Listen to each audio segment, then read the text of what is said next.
Bom, e para dosar as proteínas totais, né, esse é o método monorreagente, né, do biureto, da mesma maneira em que a gente já vinha comentando, branco padrão e amostra, tá? No biureto, né, a gente tem uma reação do cobre no sulfato de cobre, que ele vai reagir com a ligação peptídica das proteínas, né, e fazer uma modificação, né, da coloração original. Então, esse aqui seria o equivalente ao branco, né, com a cor mais azulada, e a presença da proteína ali na dosagem, ela vai tornando um meio arroxeado, né? Então, quanto mais roxo ele se apresentar, maior vai ser a concentração.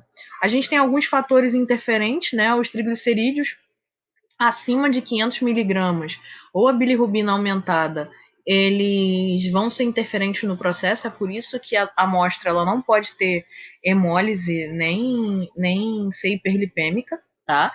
O biureto é o método mais utilizado não só nas proteínas em relação a sangue e urina, né? Mas a gente pode ter uma utilização também de outros métodos, como de Smith, de Lowry, de Bradford. Tá? Então, existem metodologias diferenciadas e o laboratório ele precisa exemplificar, né? Precisa descrever, colocar o nome da metodologia que ele utilizou.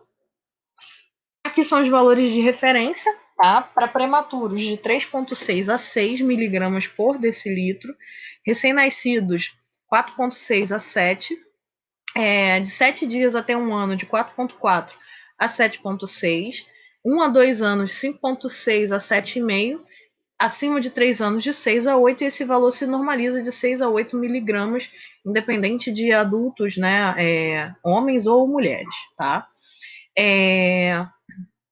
Aqui a gente tem essa modificação por fase de crescimento, né? Então, até os 3 anos ali você tem mudanças no estado nutricional, e isso faz com que você tenha uma interferência, tá? Mas percebam que a variação acaba não sendo tanta assim.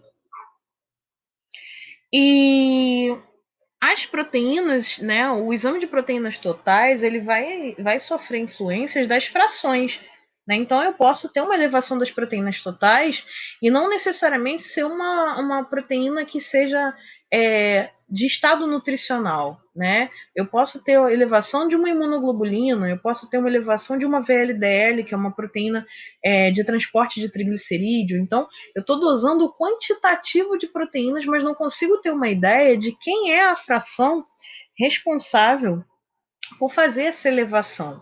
É por isso que é um exame que não é específico. Ele consegue te dar uma ideia, né, se existe algo errado, vai acompanhar o diagnóstico com outros exames, mas ele por si só não é um exame para definir, né, fazer o diagnóstico, bater o martelo sobre o que a pessoa tem, tá?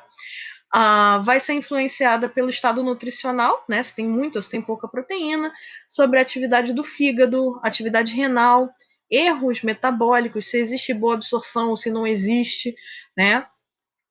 Os níveis de proteínas no líquido sinovial são inferiores aos do sangue, né? A gente tem menos proteínas no líquido de lubrificação das articulações quando comparado ao sangue. Os valores de referência mudam. E aqui é o termo que a gente vai usar para avaliar a parte sanguínea, né? Proteinemia. Então, o excesso de proteínas é a hiperproteinemia. A falta de proteína no sangue é a hipoproteinemia.